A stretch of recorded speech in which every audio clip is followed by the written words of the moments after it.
Well, good evening, ladies and gentlemen, and welcome back to the Flawless 195 World Tour. I'm Captain Wilson, and this is flight 138 of 218. It is Astana, Kazakhstan to Abakan, Russia. Now, why am I flying to Russia? Well, the next country on the list is Mongolia, but a 3.5, 4 hour flight I do not fancy. So split it in half, and about halfway across is the town, city of Abakan, Russia. So it's going to take us about an hour and 40 minutes. It is a night flight just because we're in the part of the world where I'd have to do the flight between 1 a.m.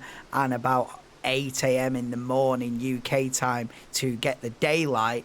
And yeah, I don't fancy doing an early hours of the morning flight, so I'll do it now at night. I've checked the terrain, and it's not too bad. I think we're going over a mountain range just as we start the descent, and then it should be pretty flat by the time we get down to like 7,000 feet, 3,000 feet, whatever.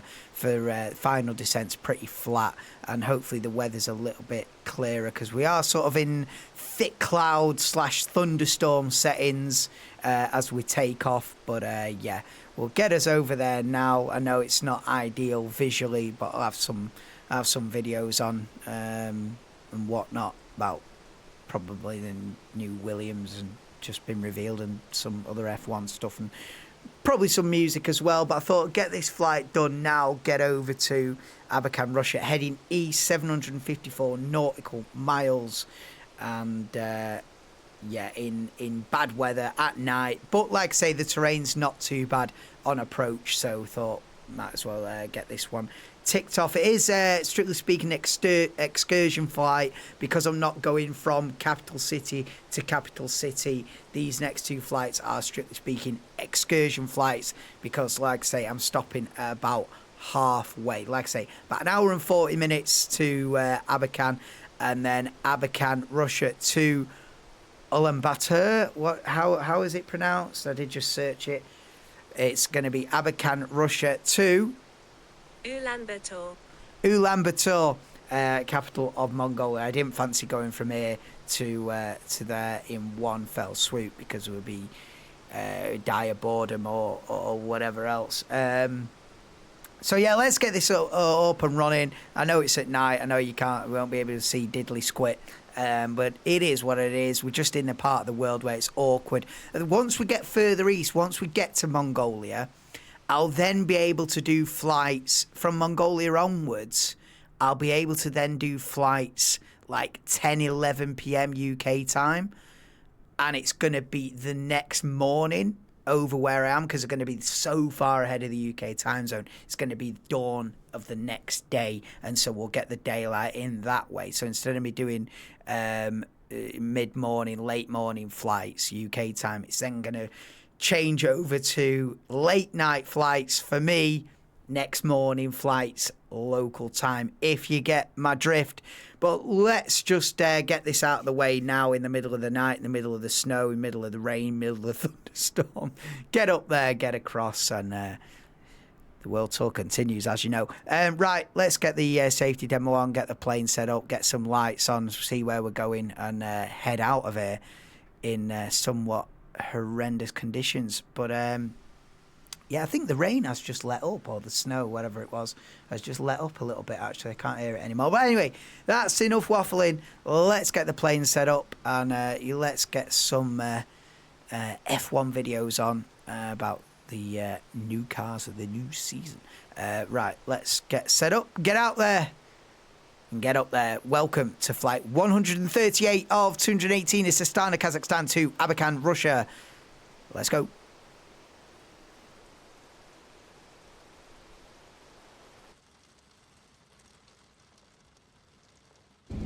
Please pay attention to illuminated signs and crew instructions, including the following safety procedures. The safety card found in your seat pocket contains important information about exit routes, oxygen masks, life jackets, and the brace position that you must adopt if you hear brace, brace. There are 8 emergency exits on this aircraft. The cabin crew are now pointing out the exits nearest to you. Please be aware that your nearest usable exit may be behind you. Emergency lighting will guide you to an exit. In an emergency, leave all baggage on board. Your seatbelt is fastened, adjusted, and released as shown. It must be fastened when the seatbelt signs are on, and we recommend that you keep it fastened at all times. If the air supply fails, masks will drop from above you. Pull a mask towards you to start the oxygen. Put the mask over your nose and mouth and breathe normally. Hold the mask in place with the strap. Pull on each side to adjust. Put on your own mask before helping others. If we land on water, take a life jacket from under your seat. Remove from the pouch and put it over your head. Pass the tapes around your waist and click together. Pull the strap to adjust. Do not inflate it inside the aircraft. When outside, inflate it by pulling the toggle. If it fails to inflate or needs topping up, blow into this tube. There is a light and whistle for attracting attention. The cabin crew can assist you with life jackets for children. Your tray table must now be stowed, armrests down, window blinds open, and seatbelt fastened. Further information regarding your safety on board can be found in the in-flight magazine. We hope you have a great flight.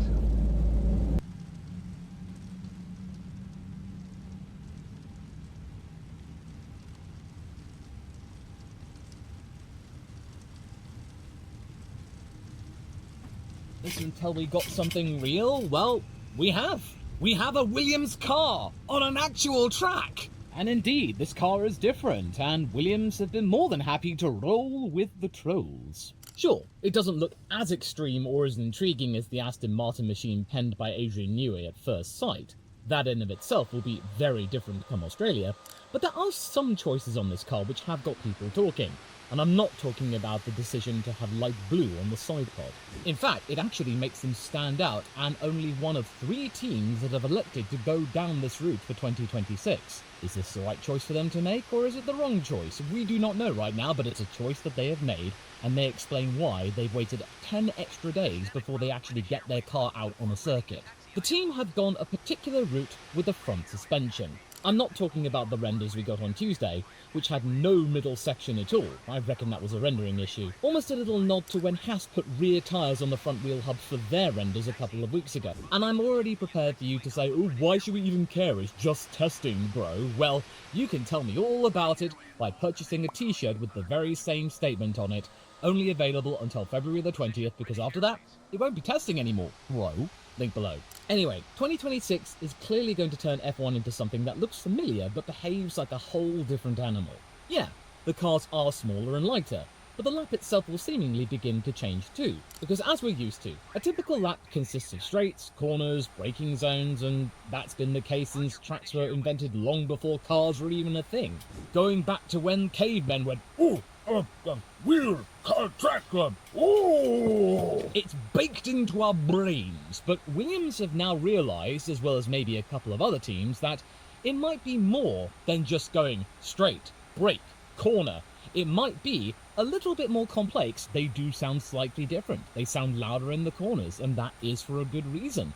The engines are revving harder through the corners, all as a result of the different power unit configuration, which means that these engines will be working a lot harder than they used to. So the cars that may stand to do well in 2026 will be the ones that can provide a platform which is consistently in the operating window throughout in terms of the engine, during the straights and the corners. And the way that you can achieve this may be more impactful than what Mercedes and Red Bull have been able to do with their engine compression trick. 0.3 of a second per lap.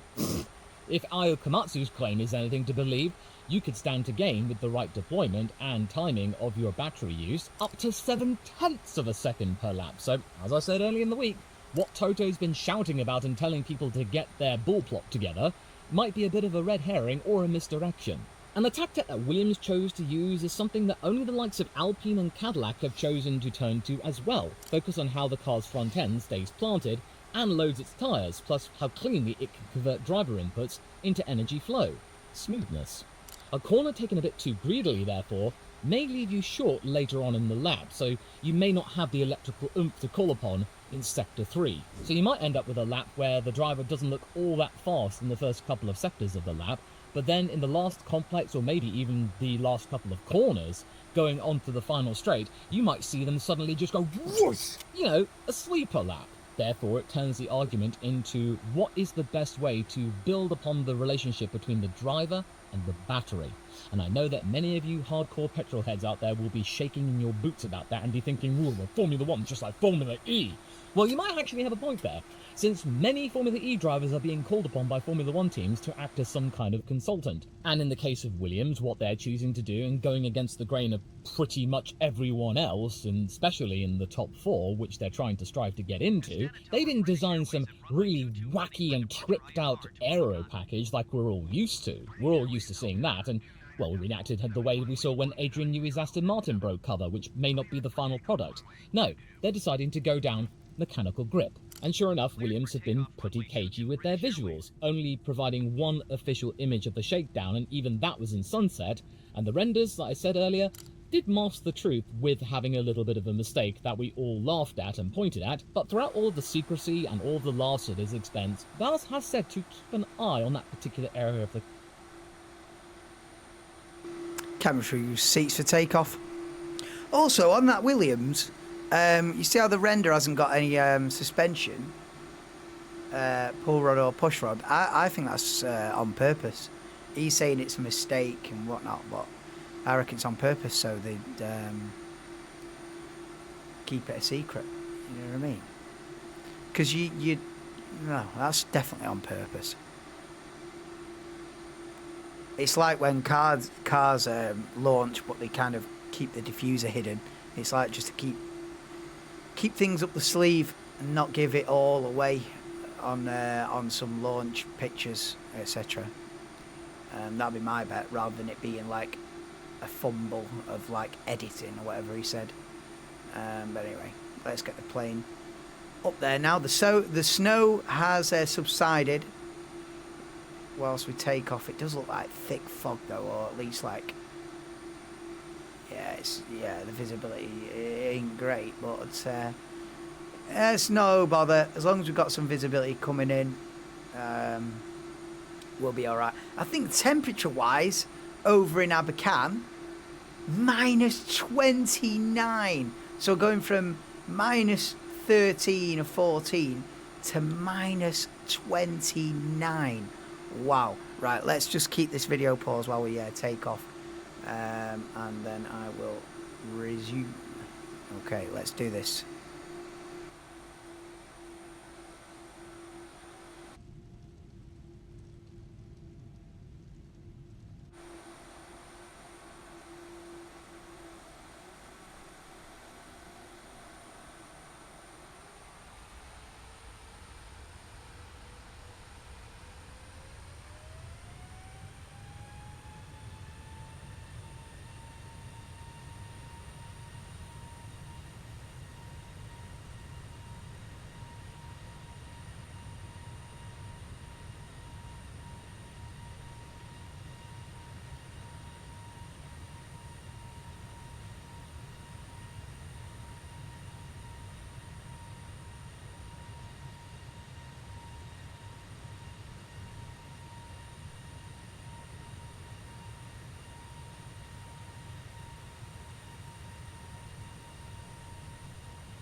Right, let's have a listen what he says about this Williams. Come on then. Huh. Just enough to make some of us suddenly stop laughing and go, what do you mean? Alpine doing this too. And the way that they bedded themselves in with Mercedes and actually looked pretty solid and competent, the 4th most amount of laps gained at Barcelona. That's another team. Yeah, Alpine looked pretty strong. Because when you stop to think about it, and I don't really need the foam of doubt for this one, if you have a car which is planted throughout the entire lap and actually responds well, in fact, after this, you might actually I'm going to react to. I'm going to look at Kim Illman's pre-season predictions, because I'm sure he's gone Franco Colapinto. Well, I've seen the beginning of the video, not the whole thing. And I'm sure he's gone Franco Colapinto last in the championship, which I think is going to be a massive L. Because I think Alpine are going to be pretty good. I'm not saying they're going to be winning championships, but I don't think they're going to be at the back of the field, Alpine. Anyway, let's at the most out of the brand new power unit, because if you end up with a twitchy car with a narrow operating window that the driver can't really work well with throughout one corner to the next corner, then what good is it really? Unless you're an absolute megastar of a driver, which in the case of Aston Martin does not bode well for Lance Stroll. And not to mention the driver's mental load will be much heavier. So if you have a mechanically predictable car, is that the one picture we've got of the Williams? And is that save it? brain power. Them And side it does pods make look me massive. think that academic drivers could thrive in this brand new spec Speed of Formula chess, 1. yeah, Kimi it will Antonelli, be. Oh, he's going to love this. Oscar Piastri, I think he might love this too. Carlos Sainz, oh, don't get me started on Carlos. In fact, really? No, I'll talk Why? about Carlos anyway later. So Williams electing to go with a very surprisingly Yeah, it's going to bold be a front suspension game of configuration battery that none deployment of the other chess, front-running innit, teams have this actually season. decided to go with, and a car Which that doesn't may sound provide you the same phenomenal, does thing it? But time it and might time end up again, being lap really after good, lap, and who provides knows? you consistent information, and you therefore build trust with that particular machine. So that means you can rely upon it to deliver every single time you hit an apex, and know exactly when to deploy the right energy at the right time to be able to get the best lap possible. And now they've got the car out there, they have some real-world conditions in which to work upon all of the virtual test work that they've been undertaking since, well, they didn't go to the Circuit de Catalunya. And yes, them cancelling their appearance there did mask all of the good work that they have been doing. It's and so hard undermined to much know of the where to put optimism Williams and around Aston that team. Martin But before thankfully, the we get to pitchforks were Bahrain. put away slightly. Doing when pre-season Aston predictions Martin now broke is cover with their car, and our bold. monkey brain neurons Because Aston activated, Martin and we could were be going, quickest, but they could and it also just be lends even further fucking notions ninth of them missing fastest. Barcelona might have been the best for them after Same all. with Williams. Because it allowed them Well, to Williams really will be focus on that fastest, virtual test simulator Aston and Martin actually could build be. something that might actually Probably translate well into reality. They actually did stuff before this Silverstone shakedown. Swear And yes, down. it certainly helped when Mercedes did a lot of the legwork into the power unit and the drivetrain department of 1,100 laps of theirs throughout all of the 2 customer teams and the works team.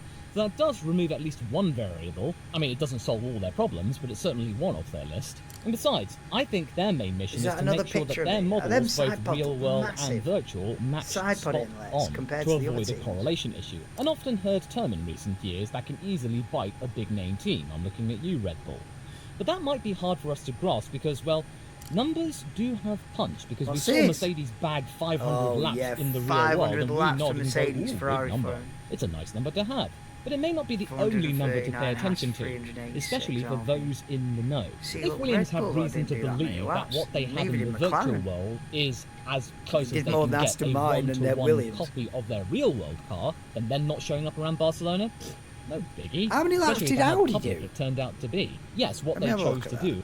Audi was didn't skip do that many, first did they? Let's to have a look believe, at that but to again. pay attention to, especially for those. So Audi did 240, more than Cadillac. That surprises me. I thought Audi had a lot of problems. I thought Cadillac were like pounding round just a bit slow, but no, Cadillac only did 164 laps. Audi did 240. It's not actually that bad, really.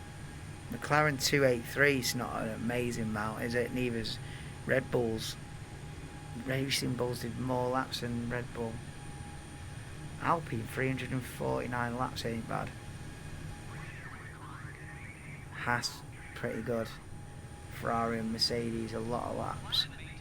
Yeah, Aston Martin 65 laps, and I think 60 of them was on the last day. I think they did about 3 or 4 laps on day one, broke down, and then Alonso jumped in for the final day and did 60 laps or whatever, but yeah.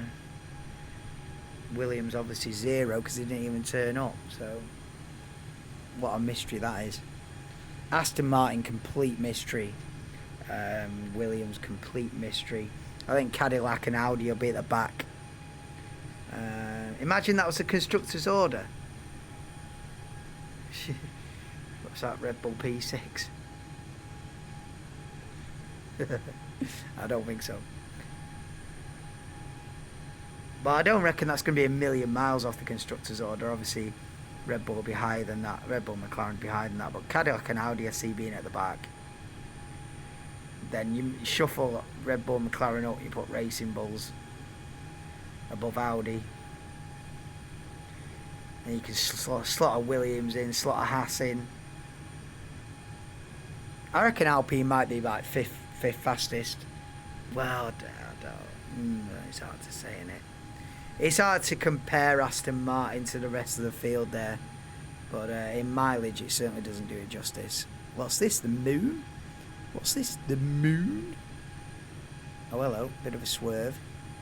Seatbelt signs are off as well. Sorry if you're in the bathroom. There you are. Got the moon rising over the clouds. Well, at least something to look at. You know what I mean? Right. Let's carry on. In fact, I'm a bit bored by this, actually. In the know. If Williams have reason to believe that what they had in the virtual world is as close as they can get a one-to-one copy of their real-world car, then they're not showing up around Barcelona? No biggie, especially for how public it turned out to be. Yes, what they chose to do and skip that first test might still end up being a little bit of a risky bet. Like I've said though, I don't ever remember. Now, Ben and Avi had told me that Braun GP were late to testing and then they obviously won the championship. But Braun GP aside, I don't ever remember there being, in the last 20 years at least, a team that missed a test, i.e. turned up late and then were impressive. I just don't remember it. It's always, or apart from the Braun GP situation, it's always a bad sign. If you're not ready to do the mileage when everyone else is, it's not a good sign. So if Williams turn up in Bahrain and they're quick, fair play. They've gone against the grain. You know, I remember years where like Force India turn up at testing with like one driver and stuff, and it just doesn't bode well. Like, you know, like if you haven't signed two drivers, or your car's not ready, or it just does not bode well. But then again, this might be an exception to the rule. I'm covering my back by saying that. It might be an exception to the rule. Williams might turn up in Bahrain in a couple of weeks and be on it and be quick. But I don't know, being late is not a good sign. Anyway, it does dent my, put it this way, it's put a massive dent in my confidence for Williams this season, them missing the first test. Because wasn't it supposed to be, oh, they're all in on 2026? Didn't they sacrifice 2024 and 25, even though 25 was better than predicted, or you know, a strong season? They got a couple of podiums, didn't they? Didn't Sainz get a couple of podiums anyway? You know, they were better than anticipated, but didn't they basically sort of half put those seasons in the bin purely for 2026, and then turning up late and missing the initial shakedown? Oh, it's not a good look. Like, if you were a sponsor or you're an investor or you're a shareholder or something, you'd be like, oh, you'd be phoning them up saying, guys, really? You know, can you imagine? Put 20 million quid in, title sponsor. You'd be on the phone going, how's it going, boys? You know, how you know, you'd be wanting answers. Why weren't you ready? Oh, but we've done virtual track sod your track simulation on your computer game. Why were you not at the track with your physical car like the other 10 teams, Cadillac included, who were a brand new outfit who started from scratch, and Audi, who did how many hundred of laps they did? 250 laps or whatever it was, with a brand new team, albeit having taken over from the Sauber kick, whatever. But Audi's a brand new outfit, did 100 and odd laps, or 200 and odd laps. Cadillac is from scratch, got out there, albeit I think they're a bit slow, and but they got 100 and odd laps. And you weren't even there.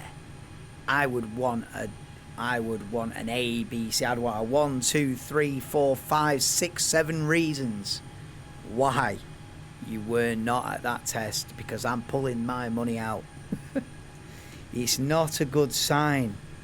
But, like I say, could be the exception to the rule, and I have not levelled out the plane. Well, the plane's levelled itself out. I have not slowed it down to cruising. Yes, I know it's overspeed. Chill your beanhead.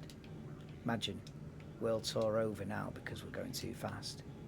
Imagine something stupid like that. Oh my God, I don't even know what I'd do. I don't even know what I'd say. I don't even know what I'd do. Imagine just through some poor, like, I just forget to do something and the World Tour's over. Can you imagine? If this World Tour ends before I get back to Manchester, it better be something dramatic. It better be something worthy of ending the World Tour, like smack bang into the side of a mountain at 386 mile an hour. It better be something dramatic and not just, oh, you put the flaps one out too soon and you were 2 miles an hour too, huh? Flap one. And now what you've done. Or a land slightly too hard and he goes, oh, sorry, mate, you have damaged the landing gear. Oh, fuck off. You know, if this is going to fail, why are we not slowing down? Why is it not slowing down? Slow down. Slow down. Why is it not slowing down?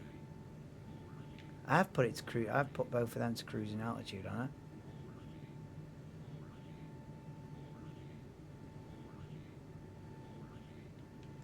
Why are you not slowing down? Why are we stuck at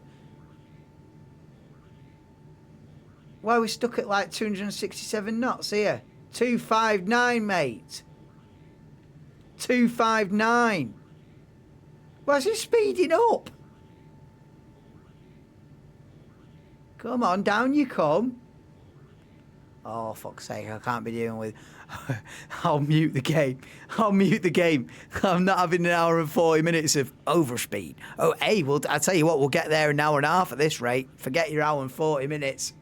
Hey, 268 knots all the way. We're not in the red zone. Hey, come on. Hey, maybe you could do 278 knots and get away with it the entire way. No, 259 is your sweet spot. Come on. Why are we not slowing down? What we're doing? Are we on a speed run here?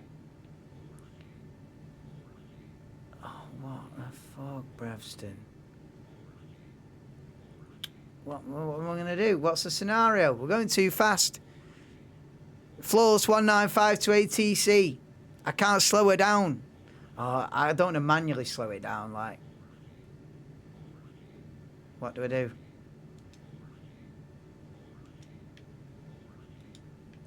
Can I, what if I do it like that? Does it just fucking... It's doing nothing. Oh, man, I've got to program it in, so... Let's try again. Come on down. The price is right. Oh, you fucking... What are we saying then? 268 knots all the way?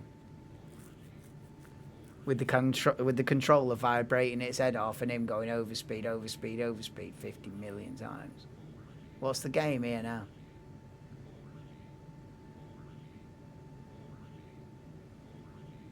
Broke it, haven't I? You can see where the blue arrow is. Where that's how fast I'm telling the plane to go. But it ain't obeying it, is it?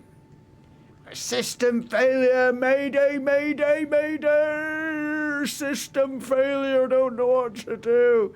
Abandon, get your parachute out, boys. Right, we've had 138 flights, get your parachute out. We're doing 268 knots.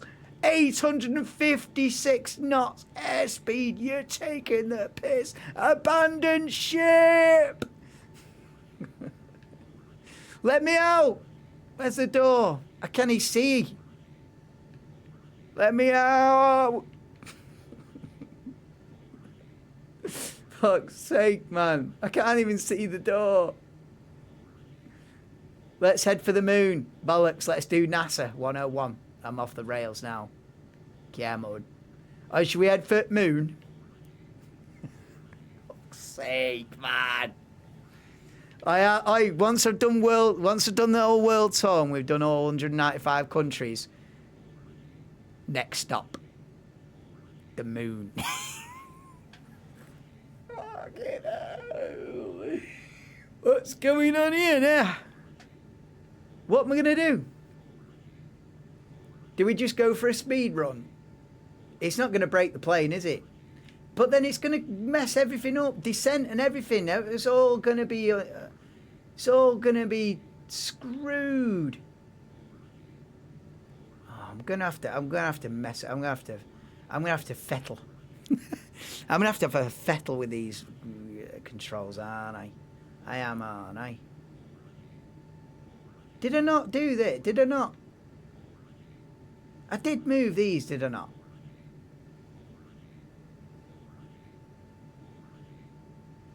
Let's give him a Jimmy. That's some fuck all. You're kidding me.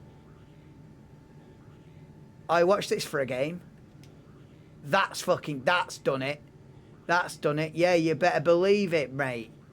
Cut the power to the right engine. You better fucking believe it, bruv. Right, now are you going to play ball? Yeah, play ball. You're coming on down. You're coming on down. You're going back up. You're going back. You're fucking taking the piss here. What do you want me to do? What are you doing here, bruv? This is full meltdown, this. I think it's meant to be point... Maybe it's only a bay in that. 0.78, I think. Come on. Oh, thinking about coming... You're a fuck... You... Flawless 195 to ATC. Major malfunction. No. This has not occurred. I've not had this problem. Why is this... The only thing is, I did slow it down too soon, and we'd already come up to like, whoa, right, someone's just kicked in big time, right? Has it just realised? Has it just woke up? Right. Whoa, this is glitching. Right. I think it's realised. What's it doing?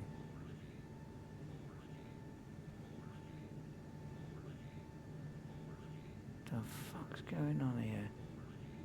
Come on. Well, saying alt CRZ. No, I didn't. Come on down. Come on down. The price is right. Come on down.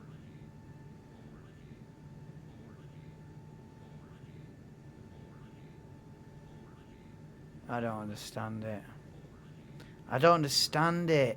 All right, I was a little bit late slowing you down, but that shouldn't mean that you can never slow down again.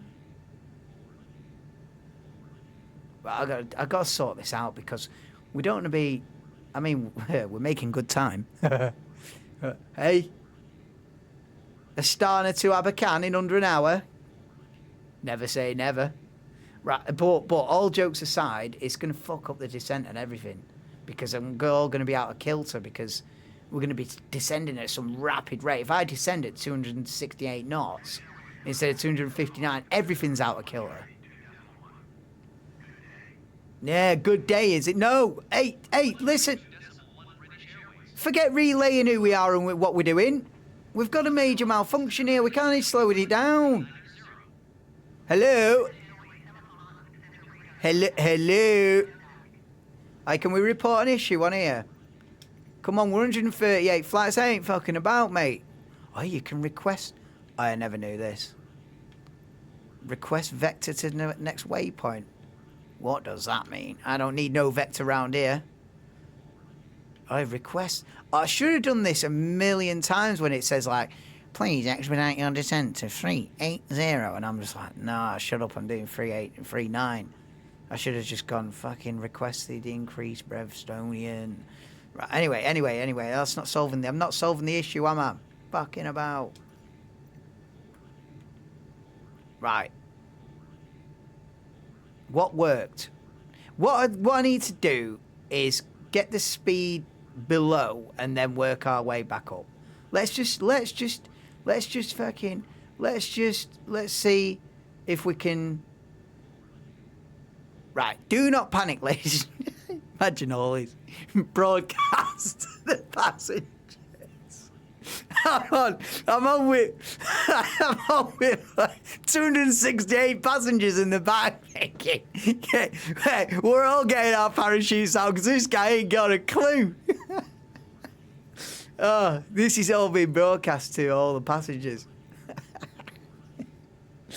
Oh my God. We've got 7 dead from heart attacks, mate. What you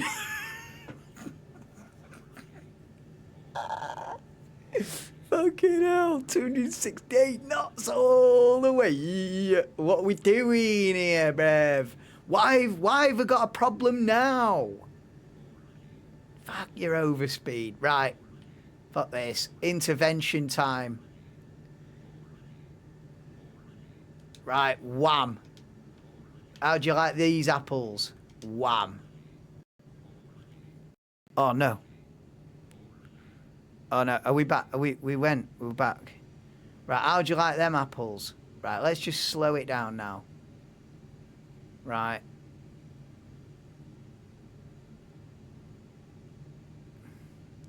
Oh, yeah, we're slowing down now, all right, because we ain't got no fucking power. Should we put it in reverse?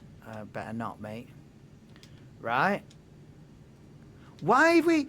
It feels like only the right engine is responding to this. Have we lost an engine?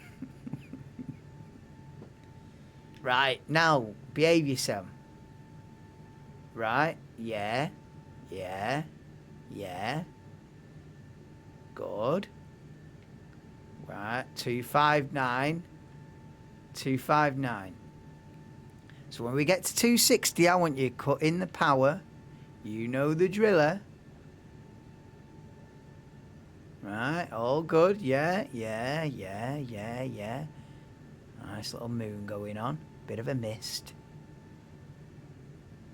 Alright, should we just divert to UASP and call it a day? What? Right. Why is it still bombing? It's still bombing on. See, it should be cutting the power now to bring us back down to settle down to 259. But it's just bombing on. It's just bombing on to 268. It's broken. Something has broken. Fucking bollocks. Well, all right. For a start, let's get him off the screen. He's not helping. You're not helping, Brev. Right. Next course of action is... The thing is, the left engine's not responding to this. The right is. It's glitched out in it, right? What about if I program in like 255? Will it come down? So I've told it 255. Do you fancy coming on down? No? Oh? You had to think about it, didn't you? Well, no, you're happy at 268, aren't you? Yeah, you're happy at 268. Yeah. How'd you switch him off saying overspeed anyway? Which button's that? How'd you shut him up, Brev? Because if 268's the game, I don't need him telling me. What can we do here? Oxygen, passenger. Off. What fuck's sake. Honestly. I can't be dealing with this. Rain repellent. That's what I need. Let's get the wipers on. That'll deal with it. No, they don't even work, do they, at this height? Then get you what? It's saying, fuck your wipers. Oh, fast. Not a dicky bird. Well, we ain't got no rain up here anyway.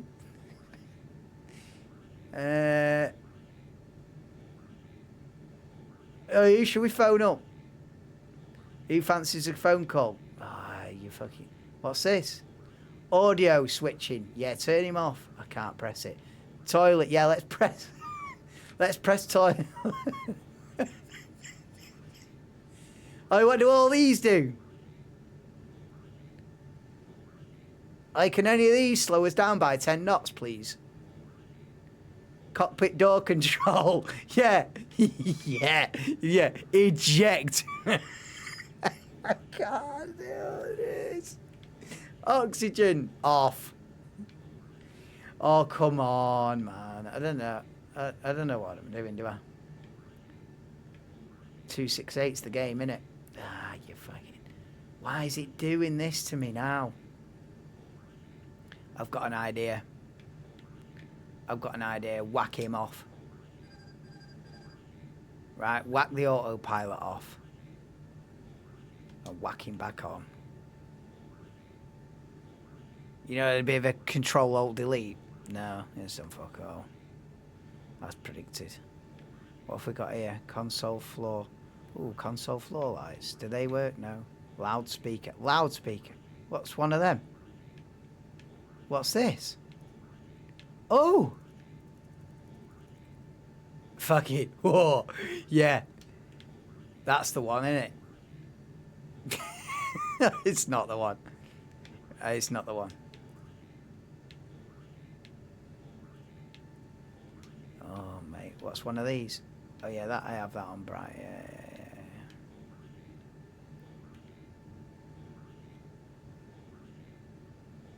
Great, innit, this? Fucking bollocks, man.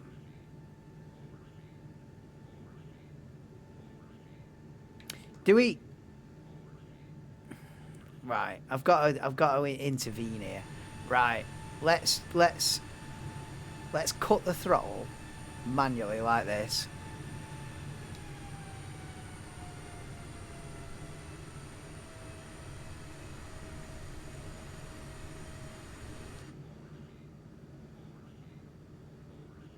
Oh, yeah, I've cut the power and he's still holding on to 268. Come on down. Come on. Do you know what? What's usually our throttle sort of... maybe I can do this manually. It's usually about 68% throttle, isn't it? Something like that. Maybe just got to do it myself. You know what I mean? Autopilot says no, bruv.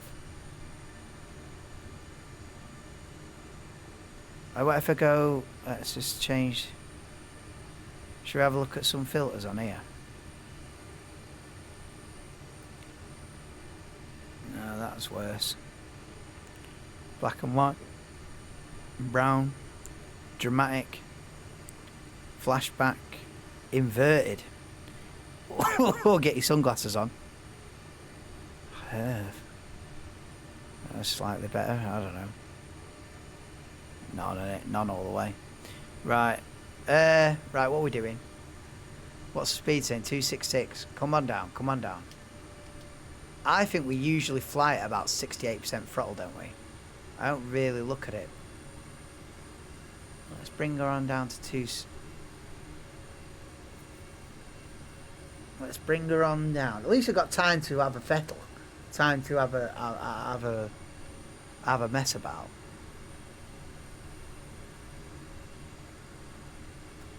It's thinking about coming on down, isn't it? Do we go all the way down to like 60, 65?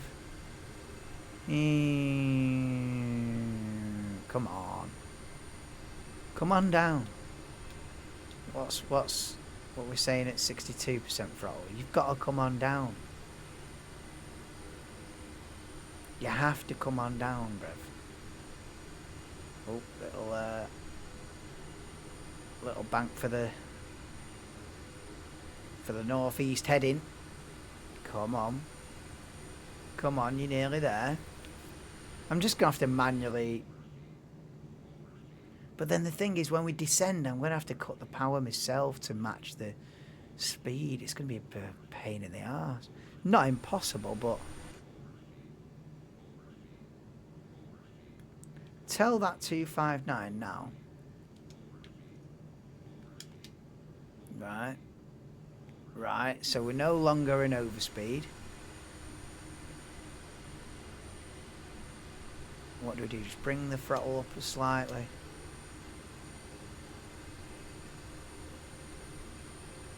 $460 knots. This is too slow, isn't it? Aren't we usually doing like 480 airspeed? That's balanced it out at 259.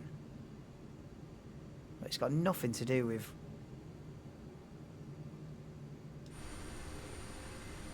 Should we come up one more? Let's go 65% throttle.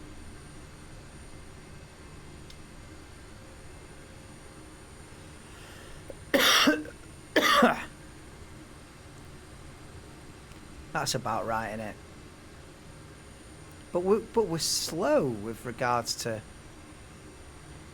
I wonder if we're facing like a headwind and it's going more off airspeed, and we've got some really bad headwind situation that's slowing us down.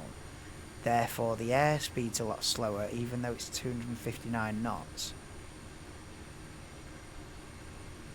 But then again, why is it showing up now if there is this issue?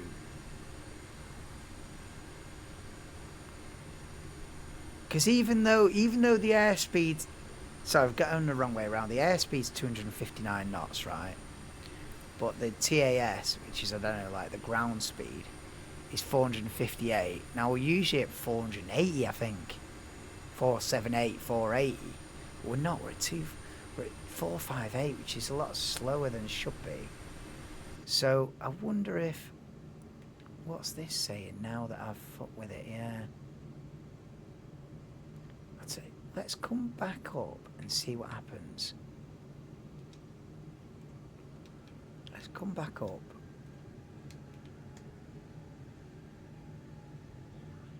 No. It's not settling in, is it?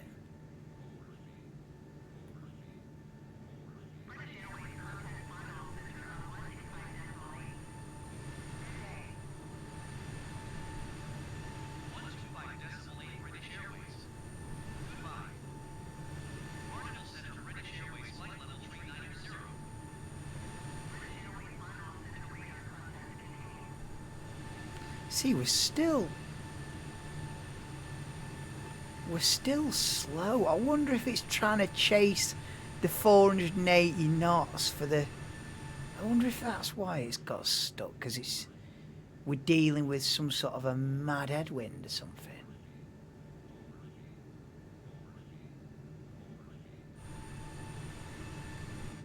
I think the bottom line is I messed up because I didn't cut the power when we started leveling out, and it went too high, the speed, and then it's gone, oh, I'm broken, I can't come back down.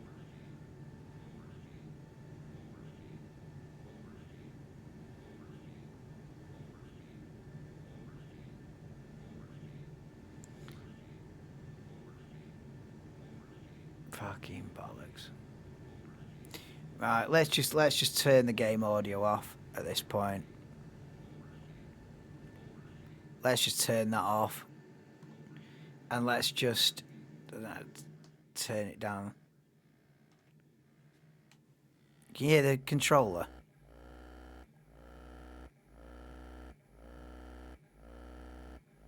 Yeah. So that's happening. Oh, great, isn't it? How long's this flight? Not long at this speed. What was it meant to be? An hour and 40 minutes. How long have we been flying?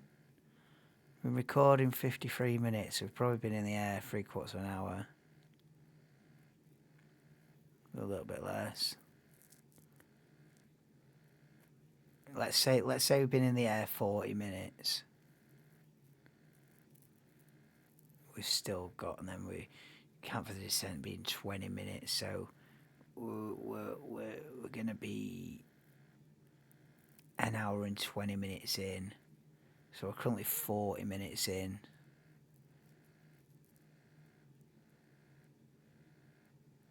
Yeah, we've got another 40 minutes like this.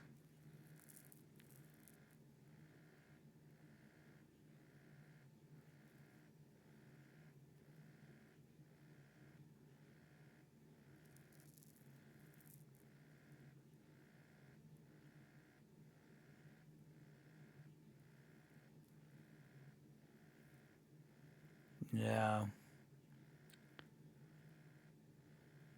No, it's not good, is it? Let's what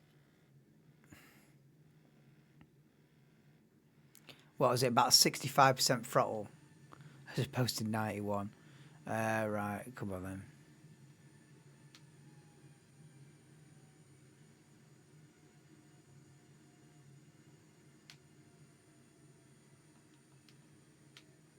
Whoa, what is that gust of wind about? Let's do 65% throttle. And just, yeah. Well, we've made up some time. We might lose some time now, or whatever. Right, what are we saying?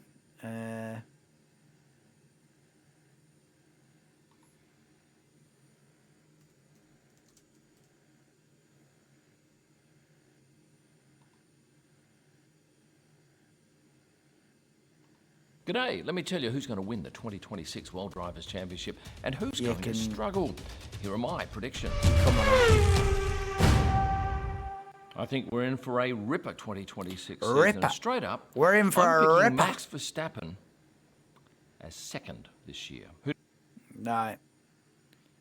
First of all, I think we're in for a ripper season. It's going to be a ripper. Right, speed's coming on down. I'm just going to do it this way. Why is it doing this to me, bruv?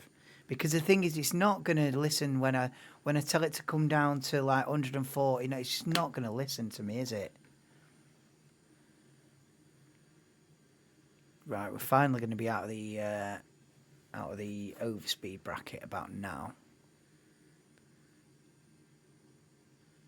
Right. For a test, let's say I'm approaching the runway. Let's pretend as if we're coming in to land. So let's go 140, program that in. No reaction. This is great, isn't it? This is great. Just what I need on a night flight to Russia. Yeah, no reaction, bruv.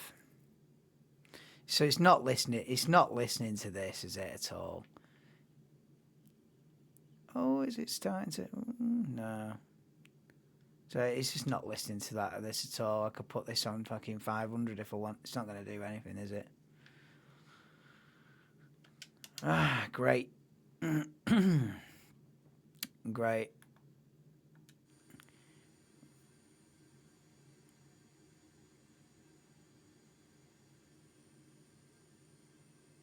%66% throttle. Live a little.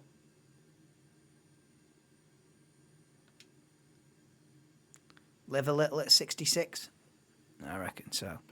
Right, what's Kimmy Millman saying? Who do I think's going to win? I'll get to that shortly. Go on but then. in the interim, for those 50% of you not subscribed yet, please take a minute to press this button. Now, unlike last year, we've got little idea which car is going to be strong this year because there's a whole new set of regulations and nobody knows who's going to be able to best Clean fix the slate. loopholes in those. It could be Audi, perhaps even the rookie team Cadillac. We're all in the dark, and there's no guarantee that McLaren will get it right as they did last year and dominate the competition. Now, in last year's video, I actually picked the championship winner, Lando Norris. Did I also predict the Constructors' Champion?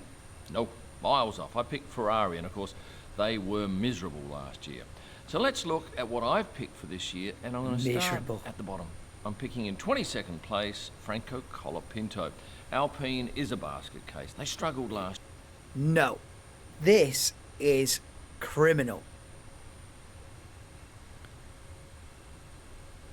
Going Franco Colapinto behind Cadillac and behind Audi is absolutely criminal. What have you been smoking, mate? Oh, sun's risen. Sorry, the moon's risen. I don't know what he's been smoking. I don't know what he's on. He's not. Have you watched the? Have you seen anything from the? Yeah, 66% throttles. He's pushing it back to 65. Has he been watching the last year, and I can't see them any better shakedown in a year stuff with brand new cars. And because Franco was shaded last year by Pierre, I'm going to put him at the back of the field. But I will go out on a limb here and say that he will score points twice. Second last. So right, so hang on a minute. Great to see him back. The competition. So I've got another issue there. So he thinks Franco Colapinto is going to be 22nd and last in the championship, but score points in 2 different races. So you're saying Cadillac are scoring points then? No chance, in my opinion. No chance. The nearest Cadillac will get to points is probably going to be like a P17 or P14 on a wet day in fucking Austria or something. Do you know what I mean? It's going to be like that. For that, but Cadillac will not be thinking about winning races. They'll initially be happy with just no, getting winning the car races. To the track. Then they'll be focusing on getting through a race. Sure, they could surprise us. After all, last year they had no salary cap conditions. That's right. They could spend as much money as they could find in their pockets on the car's development. In 20th, I've gone with a Frenchman, Esteban Ocon, driving for Haas. In 19th, crazy. Sergio Perez. Crazy. So he's got Perez in a Cadillac ahead of Ocon in the Haas. Perez in the Cadillac ahead of Colapinto and Ocon is crazy to me. Absolutely crazy. I see nothing but a Bottas and Perez 22nd, 21st on the grid in every single race, bar an unusual red flag wet situation or something. It's just gonna be. How's he got Ocon in a Haas way down there? They're going to be a solid midfield outfit, as are Alpine, I think. Solid midfield outfit, getting regular points. I think Franco Colapinto, all right, regular points might be pushing it. He'll get points here and there, I'll say. Franco Colapinto gets points here and there. When the luck falls, he'll get a P9 here and there, and a P10, and a P8, and a P10, and a P12, and a P14, and then a P10, and a P... around there. Around that. Same with Ocon. Few points here and there. A P8 when everything goes to plan, and a P16 when it doesn't, and around there. I've got Cadillac at the back. If it's me, I'm going Bottas 22nd, Perez 21st, and then probably the 2 Audis, and then I go Hülkenberg 20th, Bortoleto 19th, and then maybe a Lindblad in the Racing Bull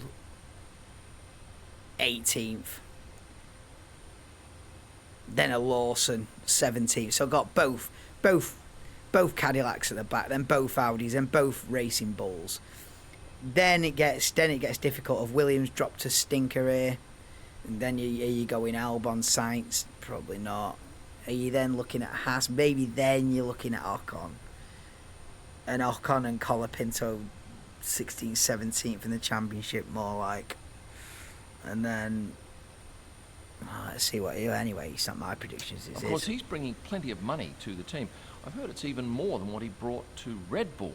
So if there has to be a driver favoured, it's probably going to be Checo. But still, expect him to be running around at the back of the field. In 18th, Pierre Gasly. Good driver. So he's really not backing Alpine, is he? He's really not backing Alpine or Haas.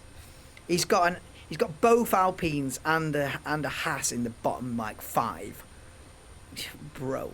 Shocker of a car last year, and my money's on the same. Well, how much money? I'll take your bet on that. I'll shake you out. How much money? That much money? I ain't got that much money. Right. I'll have you a tenner. I think Alpine solid. Alpine middle of the pack. Maybe even 5th fastest. 5th or 6th fastest. 7th fastest. Listen, there's 11 teams. 7th fastest ain't that bad. Yeah, something like that. 6th or 7th fastest. Not 10th, 11th fastest. No.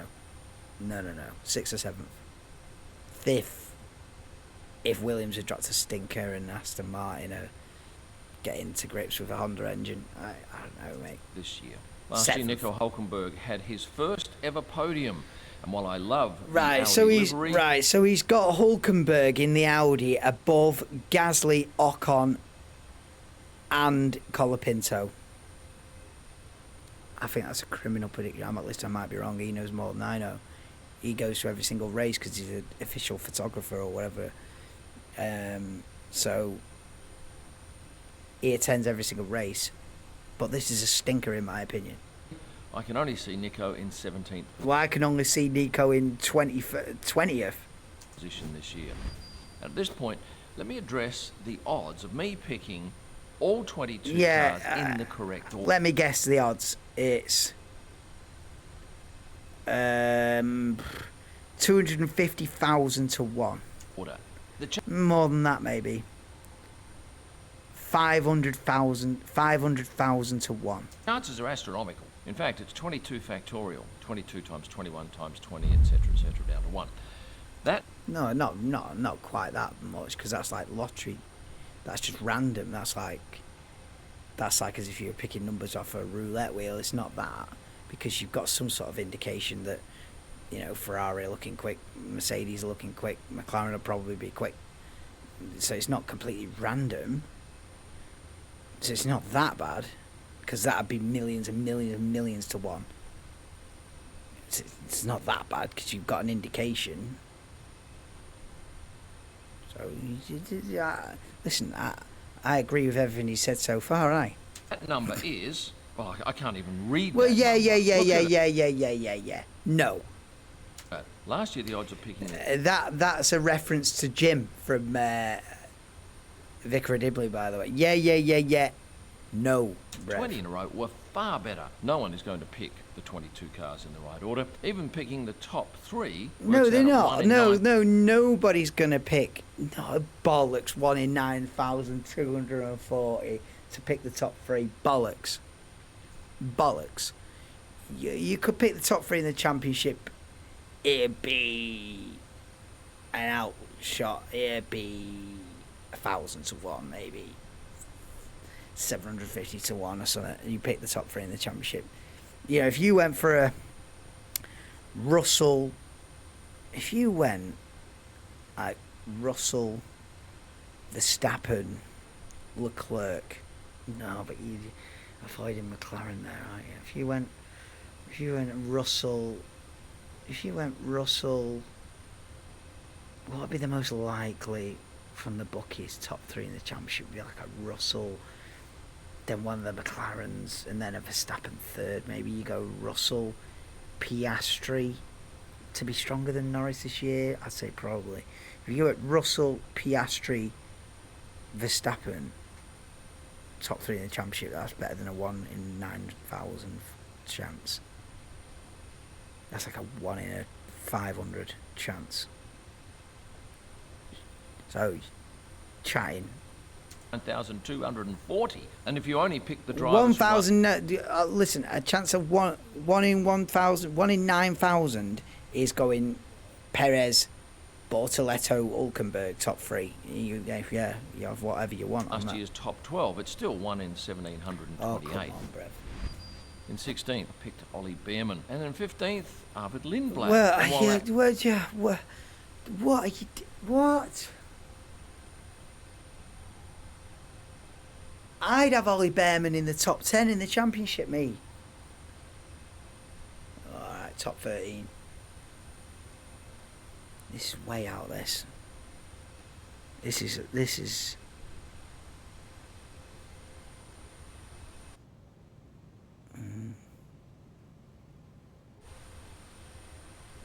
Oh, what's the speed doing now?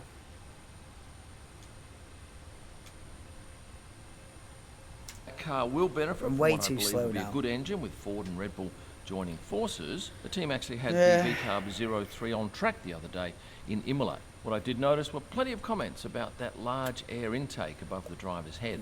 Next up, Gabriel Bortoletto, handy driver, great attitude, hard worker, managed by Fernando Alonso and He's his got management team. Bortoletto I in the picked Audi. Gabriel. What the f... He's got Bortoletto P14 in the championship. I've got him P19. As in he beats both Cadillacs and his teammate. To come 14th, with Liam Lawson 13th, a full season under his Nope. belt, and with more confidence, That's not 13th outrageous. is achievable. Yeah. In 12th position, I've gone with Aston Martin driver Lance Stroll. I know okay. they have Adrian Yeah, Newey that's probably designing the about car. Maybe it's going to be a world beater, but he finished Yeah. behind Fernando last year. I think that will be the course case he did. again in 2026. Of course he finished That's the behind. slowest half of the field. Now the quickest half of the field, kicking off with Alexander Albon in 11th, not far in front of Lance Stroll. I think they'll be neck and neck. In 10th, Okay. Lewis Hamilton. He struggled last year. Now, he does get a new race engineer this year. No, do you know I'm not what? sure I how think much Lewis... difference the race engineer- listen, I don't think Lewis is going to fight for the championship. But I think he'll have an upturn in fortunes. I don't think it's going to be a disaster from Lewis this season. No, I don't. I think Lewis probably more like P7 in the championship, something like that. Behind, I don't know about beating Antonelli, because Antonelli might be in the quickest car. Is he talking behind Verstappen, behind Russell, behind Verstappen, behind Leclerc, and behind both McLarens? And then Antonelli's a bit of an unknown, innit? Around there. Where does that put him? What about Hadjar? Hadjar and Antonelli are real unknowns. So he'd be around them, I reckon. I reckon he might beat Hadjar. But Antonelli might be sat in the fastest car. So if you go behind Antonelli, ahead of Hadjar, where's that put him? About 7th. Oh yeah, better than 10th anyway. He makes, and I think Lewis is in for another year like last. I don't. And I think if we get He's going the Alpine have a stinker, Hamilton have a stinker, Haas have a bit of a stinker. He's going on last year. This is different, brand new regulations, mate. 2/3 the way through the year, and Lewis has had another shocker like he had last There year. you go, yeah. It wouldn't surprise me at all to see Ferrari and Lewis part company, but I just can't see Lewis going 30 plus races running around in the midfield. Carlos Sainz, I've got. Well, so what does that mean? Part company? Well, what, and not retire? Interesting, you can see the runway lights down there. Okay. Got him in at number 9. It took a Okay. while for him to get going last year, but 2 races. It's not an horrendous the US sprint prediction, race that. certainly P9. lifted his I'd spirits. probably have him a Colourful bit character lower. with huge support. 9th for Carlos, I'd probably have him about 12 or 13. But go on. and I know that James Vowles has great hopes for his Spanish driver. In 8th, I've gone with Kimi Antonelli. That's too low, that. That's too low, that. He might be sat in the fastest car, which puts him surely in the top 5 in the championship. Did I say Lewis would beat Antonelli, though? No. 6th. No, fucking, it's difficult, isn't it? It should be, but if Mercedes are the fastest outfit, it should be top 5 in the championship. 8's a bit low. I'm picking the Mercedes engine as the best this year. Yeah. Reminder too, guys, that if you want to get hold of my photo books, this is the mini coffee table book. There's also a large one. Head to the shop at kimillman.com. Isaac Hadjar, I've got him down as 7th. He'll be in Yeah. a better car this year, but we'll have to battle with Max. And as Sergio said, Yeah, I'll go. I'll probably put Ajar 8th, but yeah. in a recent interview, at Red Bull, it was a problem if he was faster than Max, and it was a problem if he was slower than Max. But with a podium last year and plenty of talent, I think he'll go all right. But of all of these picks, this is the one that I could be miles off, I reckon. In 6th position, I've In other words, he's not confident in the Ajar situation, is he? gone with Charles Leclerc. Yeah, Ferrari will struggle this year, like last. I don't think so. I think Ferrari will be like 3rd quickest. Regular podiums. When it goes well, couple of wins. Charles proved to be the better of the 2 drivers last year. He'll once again have plenty of frustration in the Italian team. I don't think so. I think the Ferrari will be good. Be disappointed with the fans. They will be there week in, week out, urging him on. But 6th is honestly the highest that I can see him finishing. Fernando Alonso, I've got him down as 5th. Bold, but not crazy. Bold, but not crazy. I can see this. It's bold, it's confident. I can see this. I probably am a bit lower. Probably have him about 8th, to be honest. 9th, maybe Hadjar. Don't know. Maybe ahead of Hadjar. Maybe got Hadjar as low as 9th then. Alonso 8th. Hamilton 7th. Antonelli 6th. Yeah, something like that. Controversial pick here. Andrew Newey is a genius. Yeah, Adrian Newey is a genius. Alonso still got it. Like I say, bold but not outrageous. Class. Bold, Yes, he's but not getting on a bit. outrageous. What is he? Mid-40s? But look, he's still got it. And He has towards the still end of got the it. year, he was certainly having It's fun not in outrageous, that. F1. And approaching the end of his career, will this be the year that Fernando notches plenty of podiums? Now at 4th, Yeah, I've got potentially. Lando Norris. Yeah. Same here. I think he gets beaten by Piastri this year. And Verstappen and Russell. Maybe we've got the same top 3. But yeah. Norris P4. Yeah. Last year's World Drivers' Champion. He's a better driver than he was a few years ago, but I have reservations about the car. There's so much we don't know and probably won't know until qualifying in Melbourne on March the 7th. Yeah. Now, as I mentioned earlier, I picked Max Verstappen for 2nd this year. Clearly, the best driver on track. But how will the Red Bull car perform? They've lost plenty of top brass at the team over the past year. That leaves me with 2 drivers vying for top Piastri and position. Russell. Oscar Piastri and George Russell. And a reminder again, I did pick last year's winner. So this year, with that behind me, I'm going to go with George Russell. He's gone Piastri champion. That's not outrageous, is it?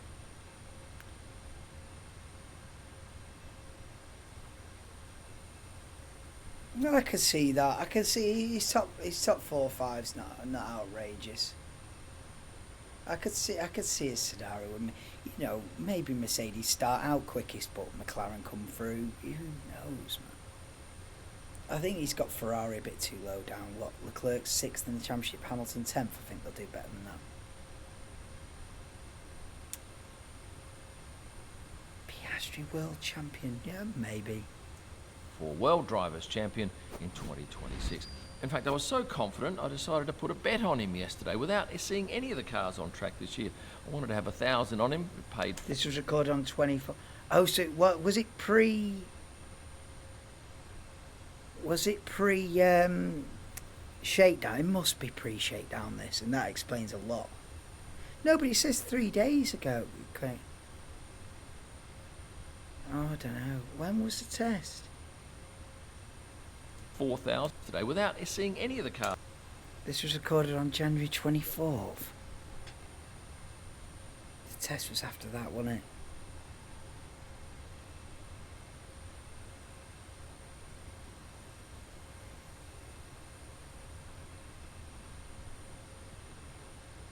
Barcelona F1.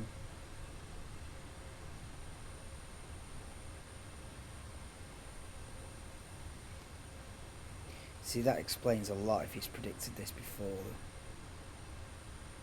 Yeah, it'll kick off on 26th of January and run till the 30th. So, yeah, so what he... Right, that explains a lot.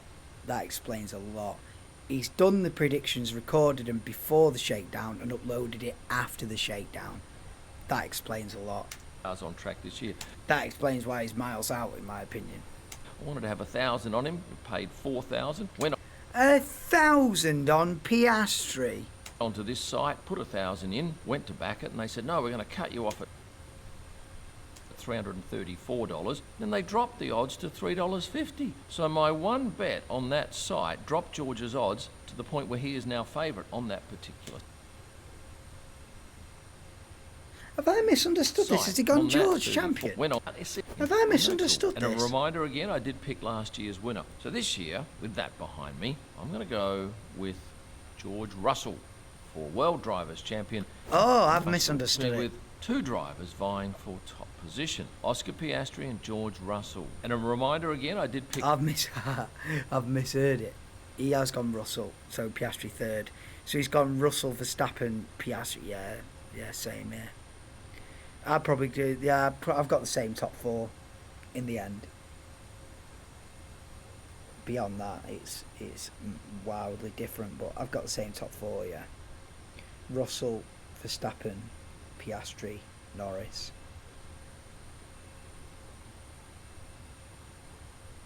Leclerc, Antonelli, Hamilton, Hadjar. Last year's winner. So this year, with that behind me, I'm going to go with George Russell for World Drivers' Champion in 2026. Okay. In fact, I was so confident, I decided to put a bet on him yesterday without seeing any of the cars on track this year.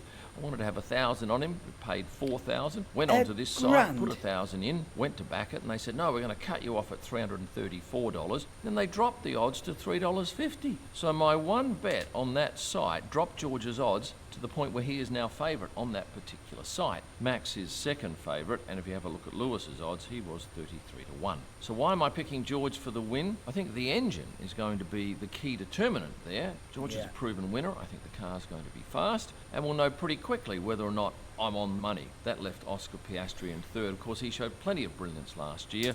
Right, be right back. Give me a minute. Oh, controller on a mad one.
come back.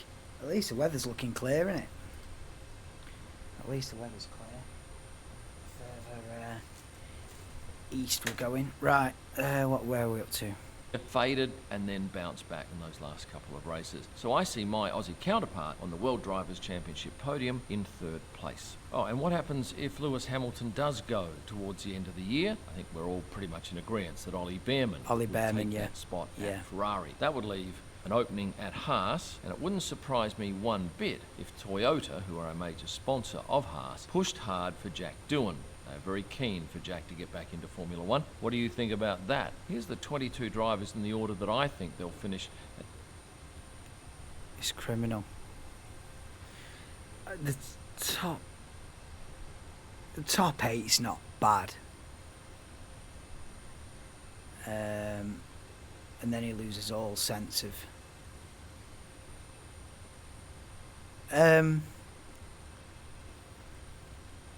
I think because it's pre-shakedown, then I have to give some semblance for that. And these, yeah, he would predict differently now, especially with the Colapinto, Gasly, Behrman predictions. Yeah, but like I say, top 5's not crazy. Russell, Verstappen, Piastri, Norris, Alonso, Leclerc, Hadjar, Antonelli.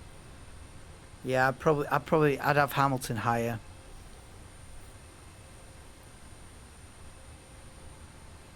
Antonelli higher as well. Drop Alonso down a bit, but I can see why he's put Alonso 5th.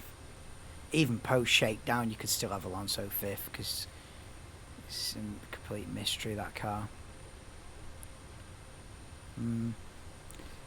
But yeah, I definitely have. I'd definitely be having. I'd be going Bottas, Perez, Hulkenberg, Bortoleto, Lindblad,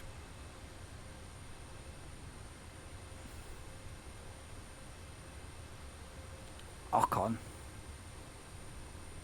No, Lindblad, Lawson, Ocon.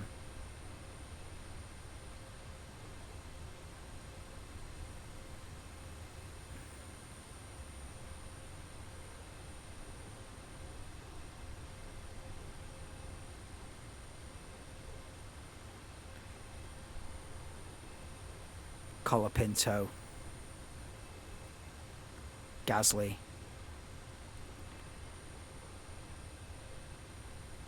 Albon, Sainz, Stroll,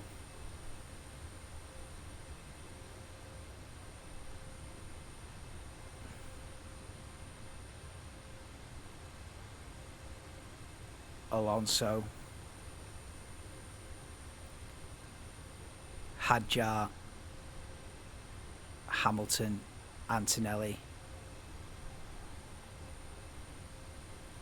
I don't know. Have I messed this up?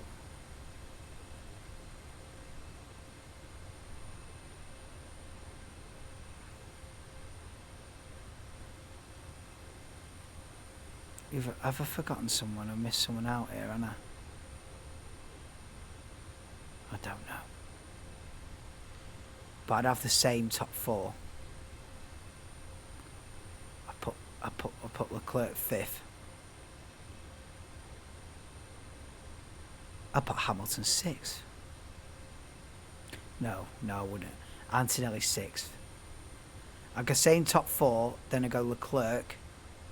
Yeah, I go same top 4, then I go Leclerc,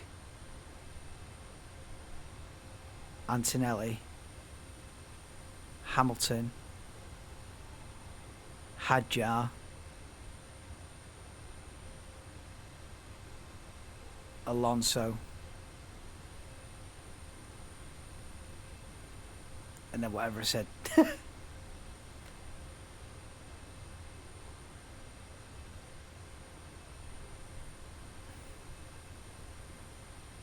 At the end of this season after 4 races. Now let's go to the Constructors' Championship. It was Oh, won last Constructors, year okay. by McLaren, and it was won some 6 races out from the end of the year. They last some expecting ahead, but that will be with car, and that's singing. If Let's just so see my your pick, list. Red Bull, but kicks off them through probably all sides and to fight the same. We have until the end.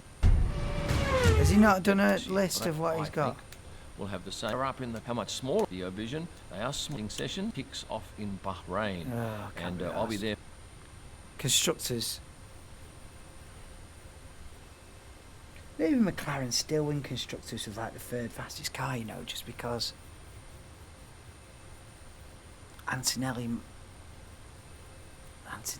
will Antonelli step up is a big thing. If Antonelli steps up, Mercedes, Hamilton's got to have a much better season. Right, what are we having? Should we put some music on? We've had enough of that. I think we've had enough of that, haven't we?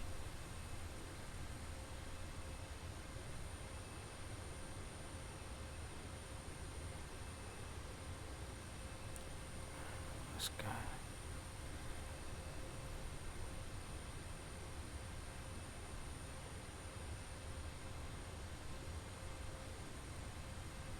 I'm not looking forward to manually messing about with the speed coming down.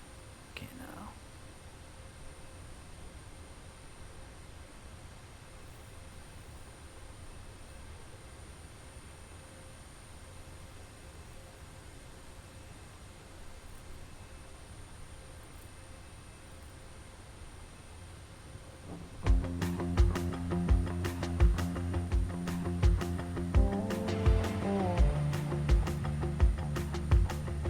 Right, enjoy some tunage. Let's have a look. Running like a fire, burning in the wind. You say you take me higher, higher than I've been. It was a feeling I never wanted leaving, but I couldn't turn into your way. Holding on, you went away. I'm trying to stop the heart.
Right. Brilliant.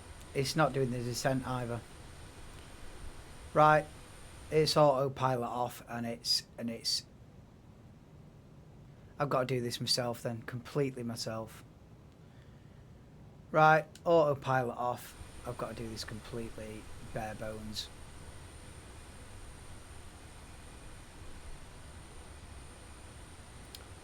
Great. At least you've got visibility. That's the one saving grace of this. Right, let's cut the power. Great.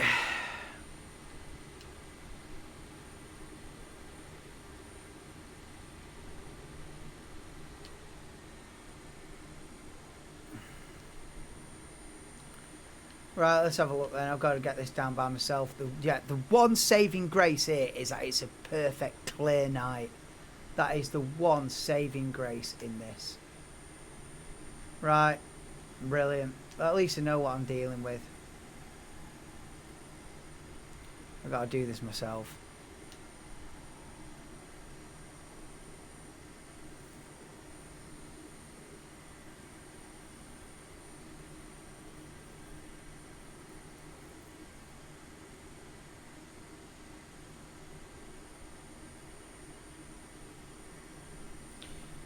What I will do as a slight reference is do this. Right. Okay, so it's absolutely no stabilizers tonight then. And thank God it's clear and I'll be able to see the runway miles out, hopefully. Yeah, that is the one thing that is saving this world tour tonight, is that we're descending at some rapid... yeah, the one thing that's saving the world tour tonight is this clear, crystal clear night is really saving us.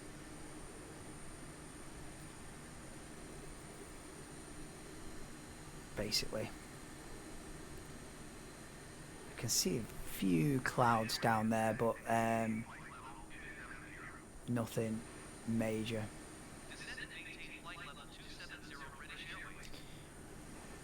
Right, I don't know about music. I think music's not the priority here now, is it? Oh, go on, should we finish this tune? Let's finish this tune. This is going to come in heavy, so bear that in mind. We'll finish this tune and then this sums up the situation.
Bumper, bumper, bumper, bumper. Ah. Come on! Flawless 195. Nose diving in at 286 knots into Abakan, Russia. Let's do it. We've had technical failures today, but I will sit this down on the ground. Even have to do 17 go-arounds, not 18. That's too much. Even have to do go-arounds, I will get this thing down on the ground.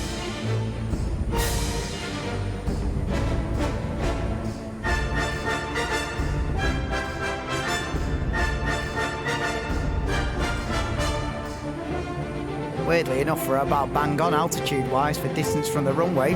So get in. Pure, sheer dumb luck.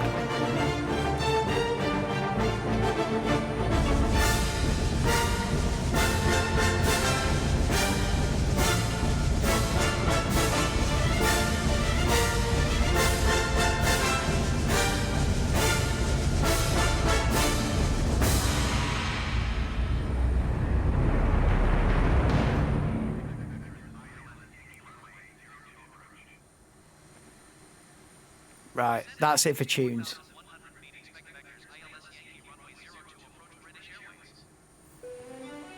Oh, go on, we'll have this one.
I'm messing around with the filters because I can see the ground, but you can't on the stream, on the video. It's just blackness, but I can actually see the ground. Anyway, you have to take my word for that. I can see the snow on the ground, but for some reason it doesn't show up. Anyway.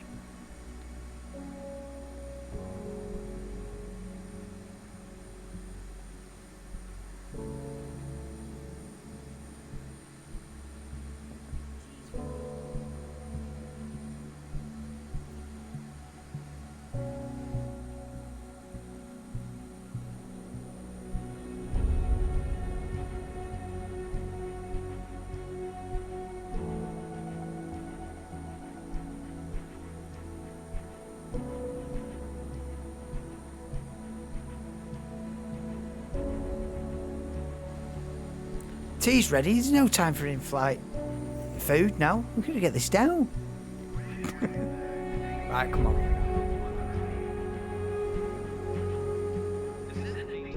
Get your lights on. Never mind, Tea's ready, mate. Come on. This music. Perfect for this situation. Come on.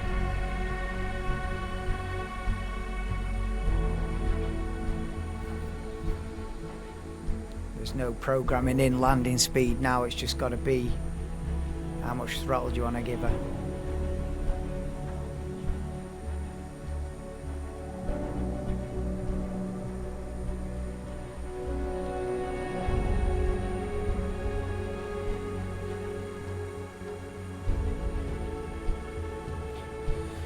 Forget ILS, no chance. This is all me. A tense moment in the World Tour as we come down under 10,000 feet. I can do this. I can do this. I've faced tougher challenges than this. I can do this.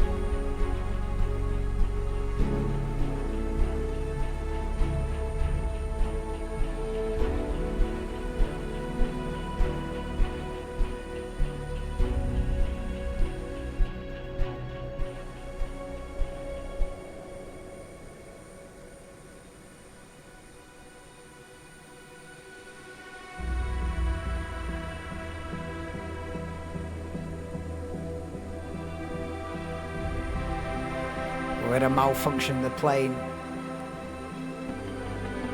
Programming in altitude or speed in these controls is doing the square root of feck all. And so it is without any stabilizers whatsoever.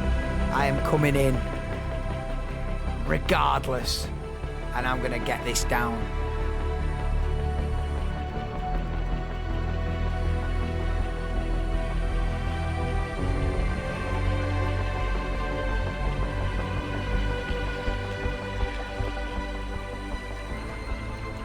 About me now, Matt.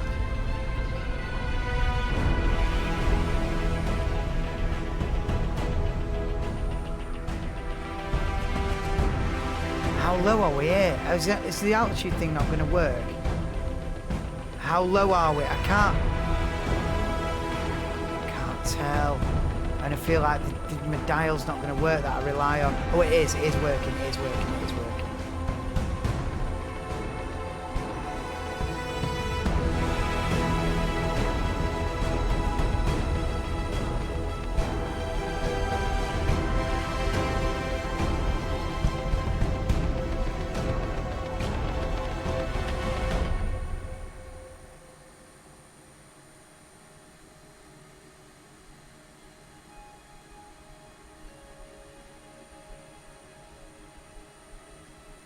Visibility is actually not good, is it?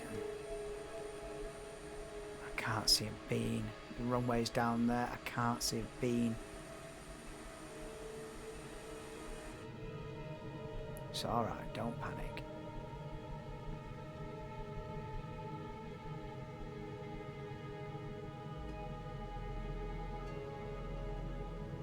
Don't panic.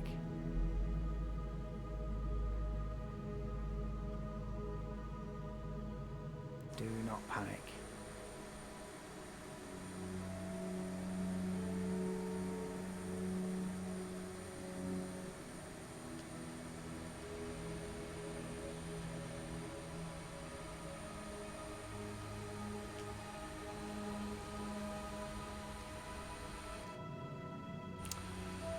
Why are we that low, bro?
Visibility really bad.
No bloody runway lights.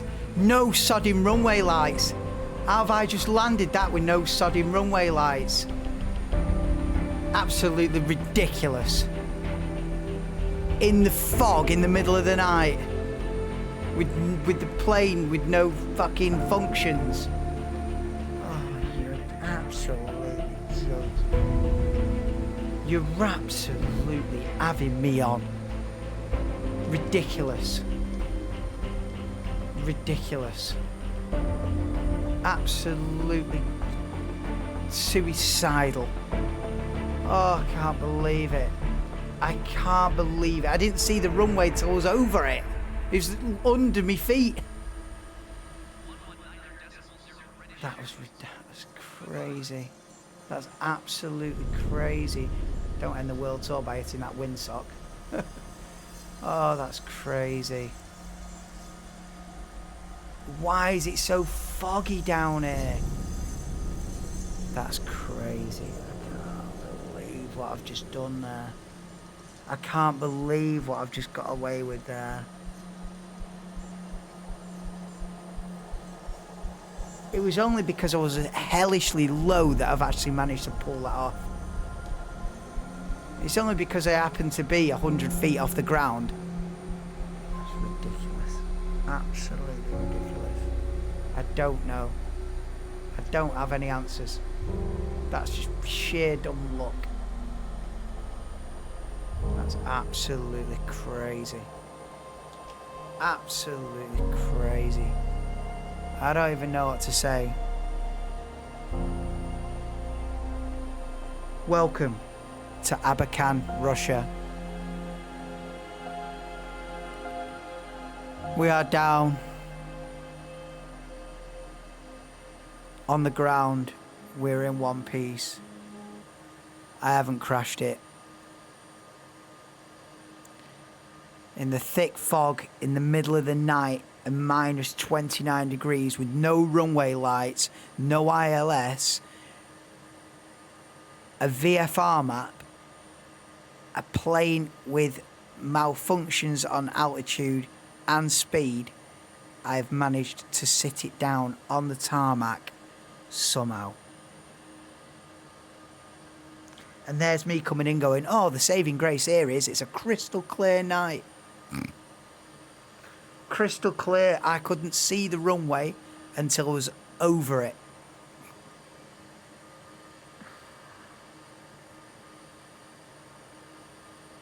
Had there been buildings either side, I would have done a go around then. But because it was like snow either side, I thought, well, worst case scenario, I land on the snow next to the runway and we'll get away with it. Had there been buildings either side of the runway, I would have booted the throttle and gone, not today, mate. But because it was like snowy fields either side, I thought, I can do this. And if we've run out of runway, we've got a snowy field, we'll be all right. Yeah, had there been buildings either side of the runway, I would have gone, nah. In other words, the lack of obstacles made that touchdown possible, and the fact I was 10 feet off the ground and knew I was sort of over it. That's crazy. We're down. How long did it take us? Let's find out. How long have your seatbelt's been off the whole time as well? That's risky, innit? Oh my god. What have I just pulled out of the bag there? Oh, only 1 minute 15 seconds late, you know. All in all. I can't be doing this. I can't be doing this kind of... I think what all that stemmed from is I missed the point at where I had to back off the throttle because the plane was leveling out, and at that point you have to back off the throttle to cruising altitude. I missed that point, and the plane was already going too fast. And then so when I did back off the throttle, maybe a minute or two too late, the plane's gone, nah, I don't fancy that. What are you doing? And then so we stuck at two. Then everything just went balls. just completely messed up from there. And I've had to just manage that. And I don't know. Why did I mean, in hindsight, if I was to do a review on that, if I was looking at myself in third person, I'd go, why the fuck didn't you do a go around then? You know, if I'd have crashed there or hit something or hit the ground at the wrong angle and had a wing strike or something like that and the world tour was over, I'd be saying to myself, why the fuck didn't you do a go around? You couldn't see anything. Or why don't you divert to a different airport? You couldn't see anything, you idiot. That's sheer dumb luck that I've seen a bit of tarmac underneath me and gone, yeah, I'll get that down. But that could have easily been the end. And I know that I've joked around with it in the past and gone, oh, that could have been the end of the world tour. And probably 9 times out of 10 I've said that. I'm probably thinking in the back of my head, nah, it was never in doubt. But that one was criminal. That was as nearly as bad as Flight 99. It was Flight 99, Botswana and Namibia, or something like that. Flight 99 was crazy. I don't know how we got away with Flight 99. Also, taking off from the Seychelles, taking off from not even a runway, taking off just from some fields and just bouncing along the grass at like 180 knots before taking off. That was kind of criminal in the Seychelles, taking off from some fields. To go around Flight 99 was criminal. There's been a couple of really foggy, unsighted runways as well. But that tops the game. That tops the lot.